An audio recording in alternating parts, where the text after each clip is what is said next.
శిలువ త్యాగము ద్వారా మనకి విమోచన ఇచ్చి, అధికారాన్ని ఇచ్చి, పోగొట్టుకున్న మహిమను తిరిగి పొందుకునేలాగా చేశాడు. దేవునికి మహిమ కలుగును గాక. తాను ప్రేమించి మన కొరకు అప్పగించుకున్నాడు.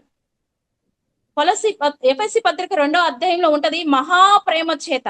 అపరాధులుగా ఉన్నాం మనం, పాపులుగా ఉన్నాం, కానీ మహాప్రేమ చేత దేవుడు మనల్ని రక్షించాడు, మనల్ని విడిపించాడు.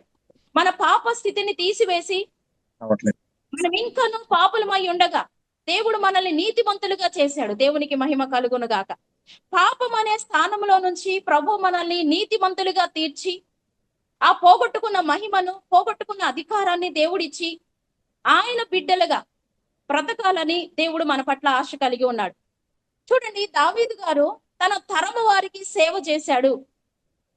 మన జీవితాల్లో కూడా అందరూ ప్రార్థన చేస్తున్నారు, అందరూ చేస్తున్నారు కదా, పర్లేదులే నేను లైట్ అనుకోకుండా ప్రతి ఒక్కరు మనందరి పట్ల సార్వత్రిక దేవుని యొక్క పిలుపు ఏంటంటే, మనం అందరము కూడా దేవుని యొక్క సన్నిధిలో సువార్త ప్రకటించాలి. సర్వలోకమునకు వెళ్ళి సర్వ సృష్టికి సువార్త ప్రకటించాలి.